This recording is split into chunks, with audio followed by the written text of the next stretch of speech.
안녕하세요. 재원관리사 시작하도록 하겠습니다. 네, 이번 시간 재무회계 첫 번째 시간이고요. 자, 우리 제1장의 재무회계와 이론적으로 해서 이제 재무보고와 국제회계 기준으로 해서 회계가 어떤 것인지 이러한 것들에 대해서 기본적인 사항들 우리 공부하도록 하겠습니다. 네, 1장에 해당되는 내용은요. 간략하게 조금 중요한 부분만 좀 포인트를 잡아가면서 이렇게 진행을 해 나가도록 하겠습니다.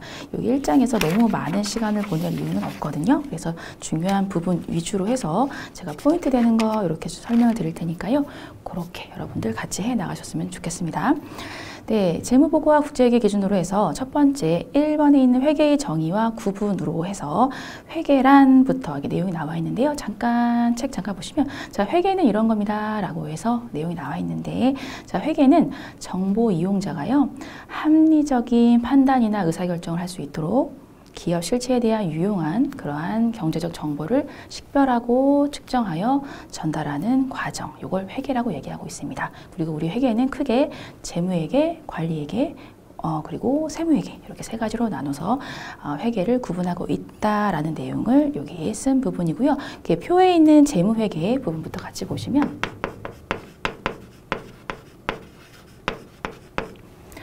네, 재무회계는 이렇습니다. 자, 일반적으로 재무제표 중심의 회계다 라고 얘기를 합니다. 그래서 기업의 외부 이용자에게 정보를 전달하는 외부 보고 목적을 갖고 있다라는 부분입니다. 그래서 재무회계는 이것만 기억하세요.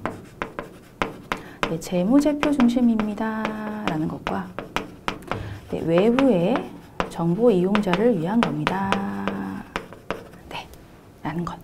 요거 먼저 기억을 해 주시고요. 그리고 자, 재무회계는 주로 과거 정보를 전달하는데 주력을 합니다. 라는 부분으로 해서 마지막 줄에 있는 것 정도만 기억하시면 좋겠습니다. 네, 주로 과거 정보를 전달하는데 주력을 한다. 라는 쪽으로 해주시고요. 네, 그리고 관리회계입니다. 네, 관리회계도 여러 가지 말들이 이렇게 있는데 그 중에서 포인트 되는 것만 좀 말씀을 드리려고 하고요. 그거는 재무회계랑 조금 반대되는 개념 위주로 좀 말씀을 드릴게요. 자, 관리회계는 기업 내부 정보 이용자, 즉 경영자겠죠. 그런 내부 정보 이용자의 경영 의사결정에 유용한 정보를 주기 위한 회계가 여기 관리회계에 해당이 된다라는 부분입니다. 그래서 내부 정보 이용자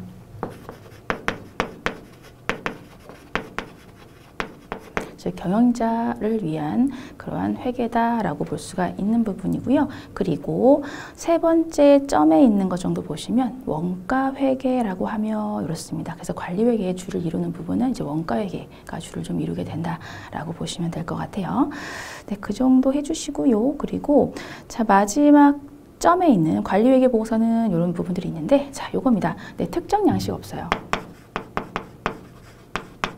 양식이 없다라는 부분입니다. 근데 재무회계는 외부 정보 이용자에게 정보를 전달해야 되는 부분이기 때문에 재무제표라는 일정한 양식이 필요하지만 관리회계는 내부 정보 이용자를 위한 그 입맛에 만든 그러한 정보를 줄 수 있는 그러한 양식이면 되거든요. 그래서 특정 양식이 없다라는 부분이 재무회계랑 다른 부분입니다. 그 정도 포인트 해주시고요. 그리고 네, 좀 더 읽어가면 과거 정보는 물론이고 현재 및 미래 정보를 포함합니다. 라는 부분으로 해서 재무회계는 과거 정보를 전달하는 데 주력을 하지만 관리회계는 네, 현재, 미래, 현재, 미래, 네. 현재, 미래 정보를 포함합니다. 네, 미래, 현재 모두 다 포함합니다. 라는 걸로 해서 관리회계랑 재무회계랑 좀 다른 점 위주로 여러분들이 기억을 해주셨으면 하고요. 네, 그리고 세무회계입니다. 네, 세무회계는 이런 부분이죠. 자, 외부 정보 이용자에게 정보를 전달하기 위한 부분으로서는 재무회계랑 비슷하긴 하지만 외부 정보 이용자가요, 뭐 주주나 채권자가 아니라 과세관청이에요. 과세관청. 그래서 결론적으로는 과세표준, 이런 세율 등에 대한 부분을 신고하고 납부하고자 하는 그러한 부분에 대한 정보를 제공합니다. 이러한 정보,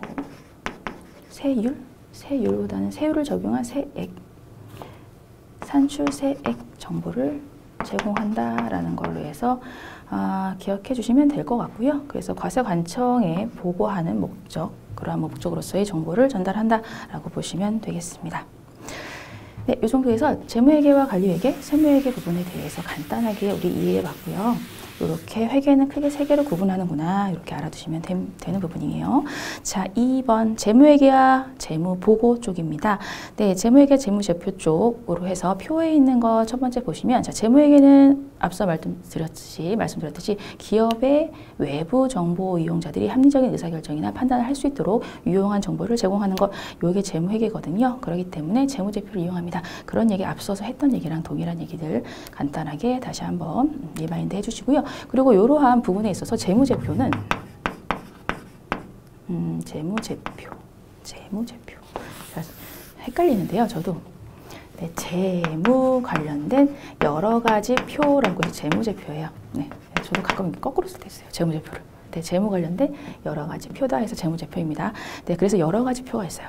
네, 그래서 한국재택 국제회계 기준에 규정하고 있는 재무제표는 5가지가 크게 있습니다. 라고 해서 5가지는 여러분들이 기본적으로 암기를 해 주셔야 되는 부분입니다. 네, 첫 번째 재무상태표. 네, 두 번째 포괄손익계산서. 세 번째 현금흐름표. 네 번째 자본변동표. 5번째 주석. 네, 요거 여러분들은 반드시 암기를 해주셔야 되고요. 우리 이런 내용들에 대해서 배워나갈 겁니다. 네, 그렇게 해서 재무회계와 재무보고 쪽으로 해서 재무회계 쪽에 있는 표의 내용 같이 봤고요. 자, 넘기셔서 이제 재무보고 쪽을 같이 보시면 되는 부분인데, 네, 재무보고의 목적은 이라고 해서 첫 번째 점에 있는 첫 번째 줄 정도만 볼게요. 재무보고의 목적은 현재 및 잠재적 투자자, 그리고 대여자 및 기타 채권자가 기업의 자원을 이런 제공하는 것에 대한 의사결정을 할 때 유용한 정보를 제공하기 위한 것이다 라고 하는 부분입니다. 재무보고는 현재 투자한 사람뿐만이 아니라요, 잠재적 투자자까지 다 고려한 그러한 정보를 제공하고 있다라는 걸로 해서 재무보고는 보시면 되겠습니다. 그리고 두 번째 점에 있는 것 중에 두 번째 줄을 보시면 이 얘기 있거든요. 재무보고 쪽에. 이게 좀 중요해요. 중요하다기보다는 네. 재무보고. 네, 재무보고 보시면 두 번째 점에 있는 두 번째 줄입니다. 자, 모든 이용자를 만족시키는 유용한 정보를 제공할 수 없습니다. 그래서 모든 투자자나 잠재적 투자자든 간에 모든 이용자들에게 그 입맛을 다 맞춰줄 수 있는 정보를 제공할 수 없다는 얘기예요. 그래서 모든 이용자가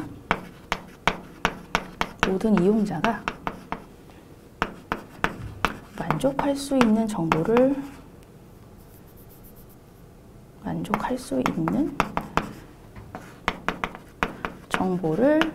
제공하는 것은 아닙니다. 네, 이렇게 포인트만 좀 기억해 주셨으면 좋겠습니다. 가끔 재무보고 관련해서 모든 이용자들을 만족시킬 수 있는 부분을 보고하고 있다. 이렇게 나오는데 그런 얘기들 아니에요. 네, 모든 이용자들이 만족시킬 수 있는 정보를 제공할 수 없다 이겁니다. 네, 그리고 3번의 국제회계 기준의 필요성 부분인데요.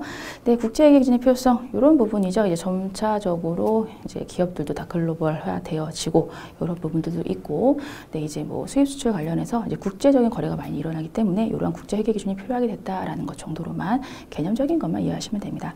네, 그리고 4번에 있는 국제회계 기준의 특징 쪽으로요. 국제회계 기준과 일반 기업 회계 기준을 구분해서 이렇게 나와 있는 부분들이 있는데, 자, 국제회계 기준 쪽으로 해서 우리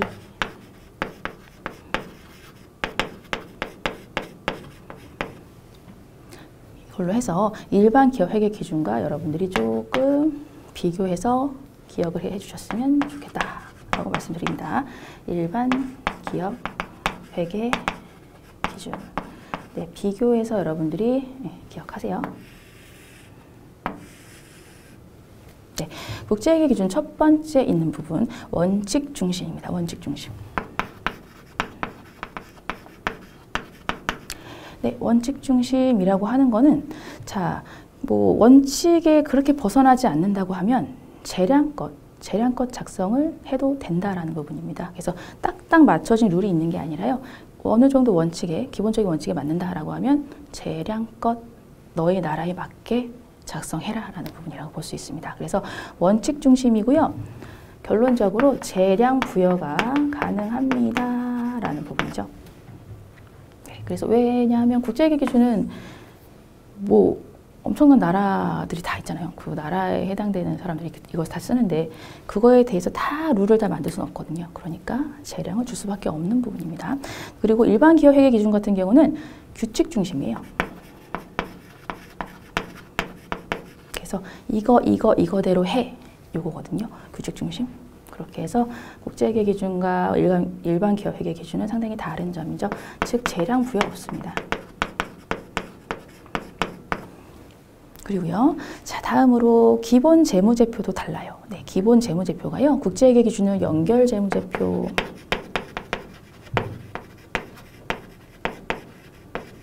네, 일반 기업 회계 기준 같은 경우는요. 개별 재무제표라고 얘기합니다.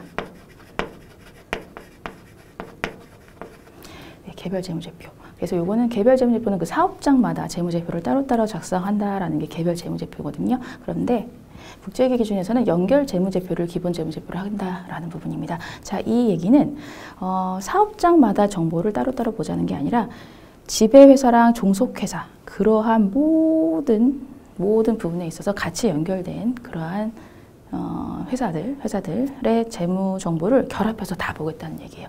이 사업장 따로따로 보지 않고 다 같이 보겠다라는 걸로 보시면 됩니다.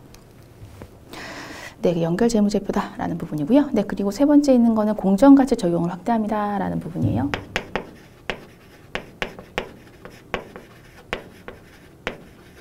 확대합니다. 네, 공정가치는 지금 뭐 시장가치, 현재 시장가치, 시장 가격이라고 생각하시면 되는데 네, 현재 자산가치에 초점을 맞추는 쪽으로 이제 보고를 해 나간다는 얘기. 이게 공정가치 적용을 확대한다라는 얘기입니다. 예, 뭐 그런 거죠. 좀 더 유용한 정보를 현재에 맞는 유용한 정보를 주기 위해서 이렇게 공정가치 적용을 확대해서 더 좋은 정보를 주겠다, 유익한 정보를 주겠다. 이런 부분이라고 볼 수가 있겠습니다. 네, 그리고 일반 기업 회계는 공정가치 적용을 좀 제한적으로 합니다. 제한적으로 하고 있어요. 네. 그래서 몇 가지 정도만 뭐 유형자산의 재평가 모형이라든가 이런 것만 몇 가지만 제한해서 공정가치 적용을 하고 있다라는 부분입니다. 네, 국제회계 기준은요. 그리고 자 공시의 강화 쪽입니다. 공시의 강화. 네. 말그대로 널리 알리자, 널리 알리자, 널리 많이 알리자. 이게 공시의 강화거든요. 네, 이것도 더 유용한 정보를 주기 위한 목적이다라고 볼 수가 있겠죠. 네, 그리고 일반 기업 회계는 공시도 좀 제한적으로 합니다. 그러니까 제한 공시한다라는 부분으로 해서 두 가지 비교되는 점 여러분들이 기억을 해주시고 이 부분 넘어가도록 하겠습니다. 네, 다음으로 큰 2번의 개념체계의 목적 쪽으로 해서 네, 재무보고를 위한 개념체계에 대한 부분이 나오는데요. 이거는 외부정보 이용자를 위한 재무보고의 기초가 되는 개념, 그거를 개념체계라고 얘기하는 부분이고요. 네, 이러한 개념체계는 재정기구나 재무제표의 작성자나 감사인이나 이용자나 기타 이해관계자에게 도움을 주는 정보를 줄 수 있다라는 그러한 부분으로서 개념을 정리한 것 정도로 보시면 되겠습니다. 그래서 요거는 많이 중요한 부분은 아니라서 그 파란색 부분만 여러분들이 좀 한번 봐주시면서 정리하시면 충분하시고요. 가장 중요한 건 이거예요. 아래 표에 있는 요 표시 보이시죠? 이게 가장 중요합니다. 자, 위의 개념체계는 한국채택국제회계 기준이 아니므로 어떠한 경우에 있어서도 한국채택기준회계보다 우선할 수 없습니다. 그래서 이러한 개념체계는 결론적으로요. 이러한 개념체계는 한국채택국제회계 기준보다 우선할 수 없다라는 부분입니다.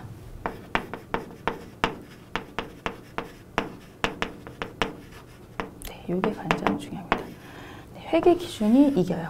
기준이 이긴다라는 거죠. 기준이 이긴다. 네, 그래서 개념체계와 한국채택국제회계 기준이 상충되는 무엇인가의 뭐 회계 처리나 이런 것도 있다라고 하면 무조건 기준을 따라야 된다라는 부분, 요 얘기입니다.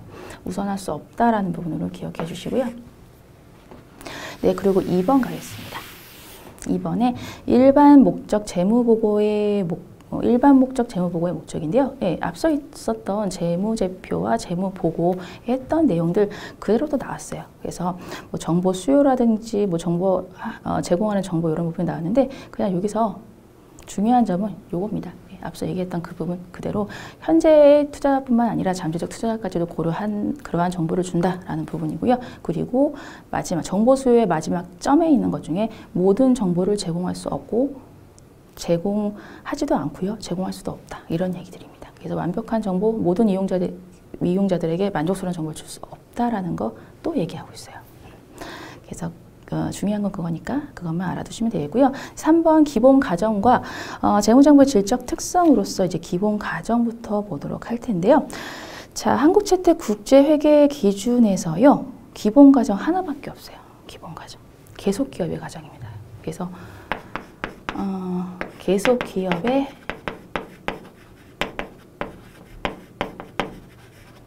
가정. 요게 한국채택 국제회계 기준에서 유일한 기본 가정이에요. 이거 하나밖에 없어요. 다른 가정이 없어요. 네.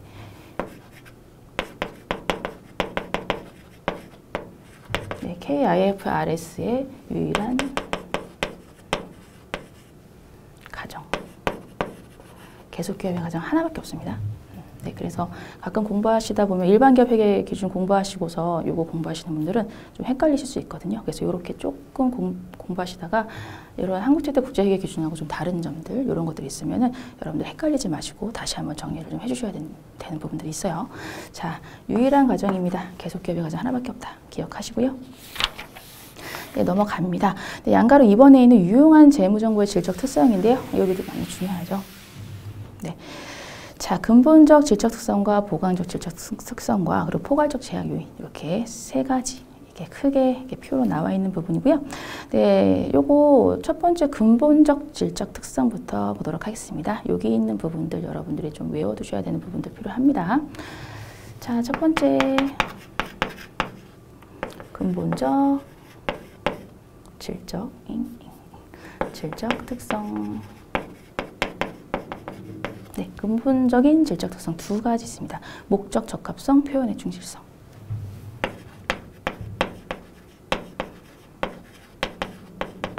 적합성, 표현의 충실성. 네, 이렇게 해서 근본적 질적 특성 두 가지로 크게 목적 적합성과 표현의 충실성으로 나눌 수 있다라는 걸로 해서 여러분들 먼저 기억해 주셔야 되고요. 그리고 자, 이 목적 적합성과 표현의 충실성 안에서도 하부적인 요소들이 있습니다. 네, 그 하부적인 요소들이 세 가지씩 있어요. 그거에 대해서 여러분들이 또 기억을 해 주셔야 됩니다. 그래서 어떤 것이 목적 적합성에 해당되는 하부 요소인지 또 어떤 것이 표현 충실성에 대한 하부 요소인지를 구분해서 여러분들이 알아두시면 됩니다. 자, 목적 적합성에 있는 하부 요소 세 가지 있다라는 부분인데요. 네, 예측 가치, 네, 그리고 확인 가치, 네, 피드백 가치라고도 얘기하고요, 확인 가치로도 얘기합니다. 네, 그리고 중요성.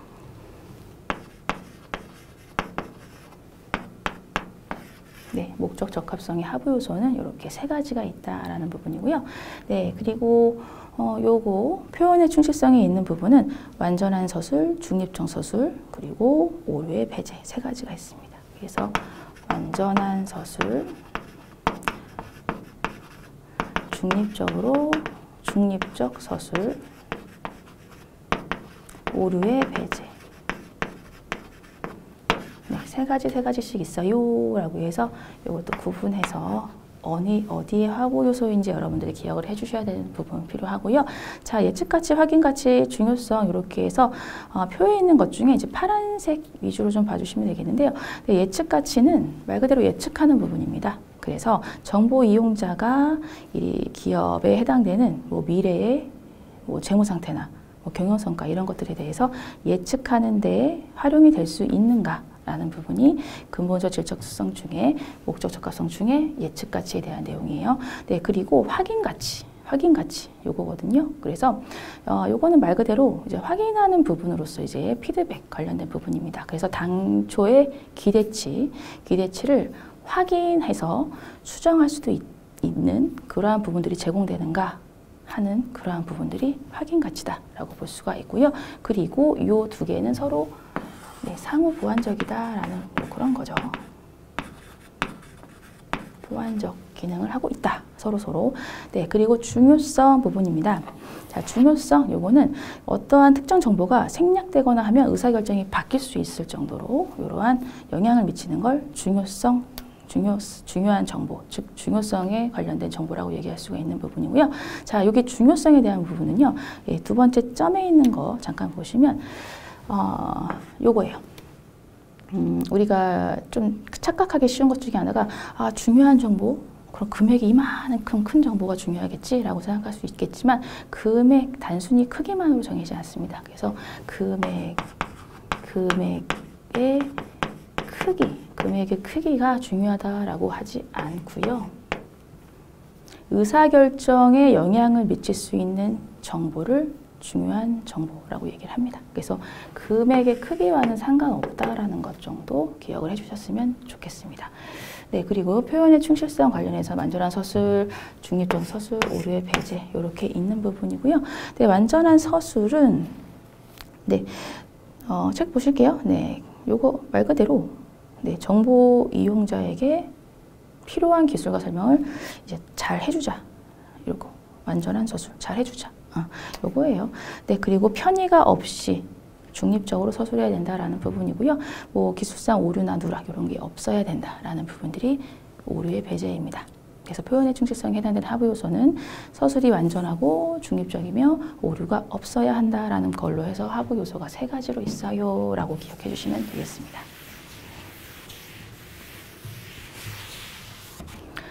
네, 그리고 자, 보강적 질적 특성으로 가겠습니다. 네, 앞서 얘기했던 건 근본적인 질적 특성이고요. 이제 보강적인 질적 특성이 무엇인가 라는 부분입니다. 보강적 질적 특성. 네, 여기 4가지 있어요. 그래서 목적 적합성과 표현의 충실성에 있는 근본적 질적 특성과의 특성에 있는 구분과 보강적 질적 특성에 있는 구분과 여러분들이 헷갈리지 마세요. 네, 보강적 질적 특성 4가지 있습니다. 라고 해서 비교 가능성, 그리고 검증 가능성,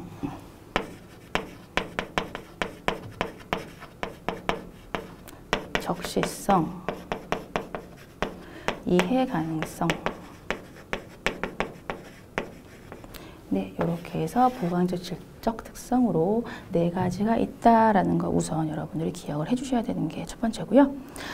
자, 검증 가능성 부분으로서 파란색 확인이라는 거 눈에 띄시죠? 검증 가능성 쪽에. 네, 이런 겁니다. 검증 가능성은 이제 여러 사람의 정보 이용자가 이 재무제표를 봤을 때 거의 비슷한 정보를 거의 비슷한 그러한 의견을 보여야 하는 게 보일 수 있다라고 하는 게 검증 가능성이라고 생각하시면 돼요. 그래서 의견의 일치를 이끌어낼 수 있는 그러한 정도를 검증 가능성이라고 얘기를 합니다. 그런 부분이고요. 검증 가능성부터 얘기 드리네요. 그리고 그 검증 가능성이고요. 비교 가능성. 요거는 기간별로 비교할 수 있느냐? 아니면 기업별로 비교할 수 있느냐라는 부분입니다.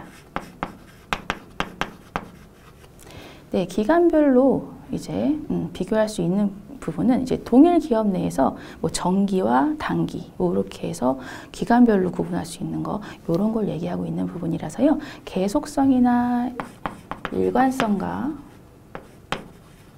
계속성, 일관성, 여기와 연관이 있다라고 보시면 되겠고요.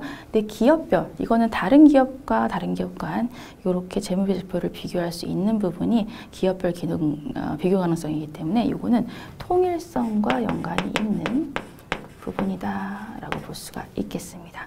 검증 가능성은 말씀드렸고요. 적시성, 이 부분은 정보가 의사결정에 영향을 미칠 능력을 상실하기 전에, 즉 적시에 제공한다라는 게 적시성입니다. 그러한 시간적 개념이죠.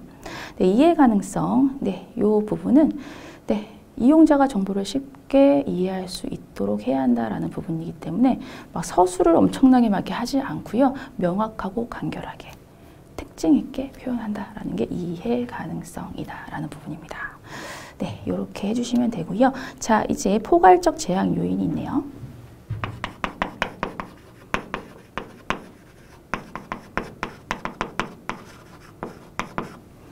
네, 중요한 건 요겁니다. 네, 포괄적 제약 요인은 효익과 원가 간의 균형을 이루어야 된다는 부분인데, 네, 이러한 부분에 있어서, 그러니까 정보를 제공함에 있어서 얻는 효익이 결론적으로 그런 효익이 즉 원가, 즉 비용보다는 커야 된다라는 거죠. 이게 포괄적 제약 요인이 된다라는 부분입니다. 네, 여기 있고요. 네, 그리고 다음 옆에 보시면 네, 요거 앞에 있던 근본적 질적 특성, 보관적 질적 특성, 이런 포괄적 제약 요인에 대한 거 이게 요약해서 이제 해놓은 것뿐이고요. 그리고 주 1과 주 2에 있는 것 중에서 주 2에 있는 부분, 여기 일관성과 통일성에 대해서 쓰고 있는 부분이거든요. 이거는 여러분이 한번 읽어봐 주시면 될 것 같습니다. 네, 그리고 자, 다음으로는 재무제표의 기본 요소로 해서 이제 어떠한 것들이 재무제표를 구성하고 있는 기본적인 요소인가라는 거 살펴볼게요. 4번의 재무제표의 기본 요소입니다. 양가로 1번에 있는 재무상태라는 부분으로 해서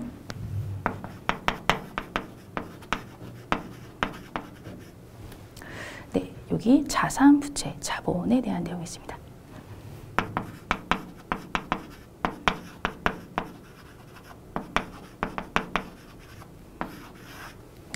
재무 상태는 자산, 부채, 자본 이렇게 세 가지에 대한 걸로 요소를 구성하고 있다라는 것으로 봐주시면 되겠고요. 제 자산 볼게요. 자, 자산 파란색 줄에 있는 거 이게 자산에 대한 기본 개념이거든요. 여러분들 그 파란색 줄에 있는 거 잘 기억해 주시면 됩니다. 같이 읽어볼게요. 자, 자산은요, 과거 사건의 결과로 기업이 통제하고 있고요. 그리고 미래 경제적 효익이 유입될 것이라고 기대되는 자원입니다. 유입될 것이다 라는 게 자산. 그리고 부채예요. 부채는 과거 사건에 의해 발생되었고요. 경제적 효익이 내재된 자원이 기업으로부터 유출, 나갈 것으로 기대되는 현재 의무를 부채라고 얘기합니다. 네, 자본은 기업의 자산에서 부채를 뺀 그러한 잔여지분 성격의 것을 얘기하고 있고요. 잔여지분 또는 순자산이라고도 얘기를 합니다. 그런 부분으로서 자산, 부채, 자본이 재무 상태를 구성하는 기본 요소다라고 봐주시면 되고요. 그리고 성과입니다. 성과는 네, 수익과 비용 이렇게 해서 수익, 비용 이렇게 있습니다.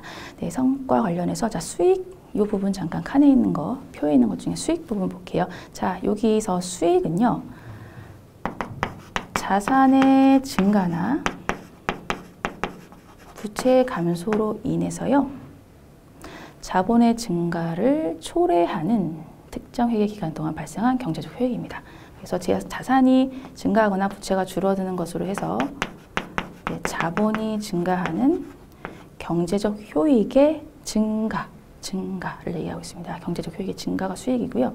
비용은 자산이 줄거나 부채가 늘어나는 부분으로 해서 자본이 감소하는 그러한 특정 회계 기간 동안 발생한 경제적 효익의 감소, 이게 비용입니다. 그래서 여기 있는 용어들 여러분들이 좀 잘 챙겨주시면 좋겠습니다.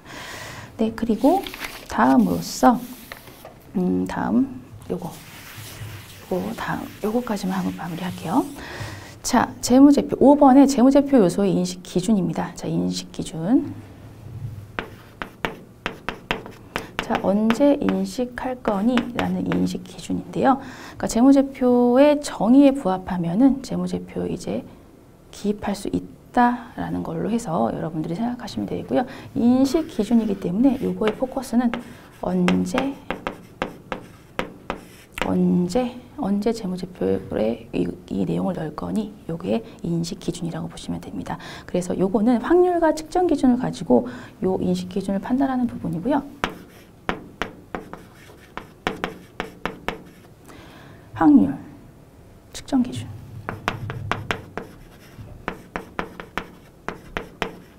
자, 확률 기준은요. 미래 경제적 효익이 기업에 유입되거나 혹은 기업으로부터 유출될 가능성이 높을 때, 그래서 높다라고 얘기합니다. 퍼센테이지로는 50% 이상, 50% 초과 확률이고요. 높다, 확률이 높다일 때, 그리고 측정 기준으로선 그 항목의 원가 또는 가치를 신뢰성 있게 측정할 수 있을 때요. 신뢰성 있게 측정할 수 있을 때입니다. 그래서 재무제표 요소의 인식 기준은 확률로서는 높은 경우, 그리고 측정으로서는 신뢰성 있게 측정할 수 있을 때 이때 인식할 수 있어요 라는 부분이고요. 자, 다음으로 요소의 측정인데요. 인식이고요. 자, 요소의 측정인데 요소의 측정. 자, 요소의 측정은 자, 요런 거예요. 자, 양가로 1번의 측정의 개념에서 자, 마지막 줄, 화폐의 금액을 결정하는 과정, 요걸 측정이라고 얘기합니다. 그래서 요소의 측정은 결론적으로 얼마, 요건 언제고요, 요건 얼마, 요거거든요. 그래서 얼마인지에 대해서 측정하기 위한 그런 측정 기준에 있어서 여러 가지 종류가 있게 됩니다. 라고 해서 양가로 2번에 있는 측정 기준의 종류로서 4가지가 있습니다. 그래서 역사적 원가가 있고요. 네, 그리고 현행 원가.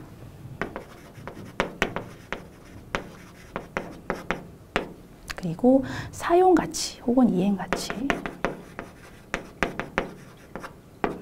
네, 그리고 마지막으로 공정 가치입니다. 네, 공정 가치는 그 시장 가치라고 생각하시면 돼요. 네, 그래서 요소 측정의 종류는 이렇게 크게 4가지가 있고요. 자, 뭐 역사적 원가는 뭐 취득 원가 이런 것들이 해당이 되겠고, 네, 현황 원가 같은 경우는 측정일의 자산 쪽만 보시면 측정일의 동등한 자산의 원가 이런 걸로서 현재 취득할 경우 얼마인가요? 뭐 이런 것들이죠. 그게 현행 원가라는 얘기고요. 그리고 요거는 원재료 관련된 금액을 측정할 때 현행 원가 개념을 쓰고 있다. 라는 걸로 해서 같이 기억해 주시면 좋겠고요. 네, 사용 가치, 요거 이행 가치는 정상적으로 자산 쪽만 보시면 정상적으로 처분하는 경우 수취할 것으로 예상되는 그러한 현금 흐름의 현재 가치입니다. 현금 흐름의 현재 가치예요. 자, 그래서 요거는 사용 가치로는 많이 쓰이는 게 제품이나 상품 이런 것들이에요. 제품이나 상품에 대해서 측정할 때 요 사용 가치를 많이 사용하고 있습니다. 네, 공정 가치는 시장 가치라서 시장 참여자 사이에 정상 거래에서 일어나는 그러한 금액이다라고 볼 수가 있겠습니다. 네, 시장 가격이라고 보시면 돼요. 네, 이렇게 해서 인식 기준과 요소 측정에 대해서도 말씀을 드리고, 네, 이렇게 마무리하고요. 그리고 다음 시간에 재무제표 표시부터 해서 새로운 쪽으로 네, 세부적인 내용 가지고 다시 만나보도록 하겠습니다. 수고 많으셨어요. 감사합니다.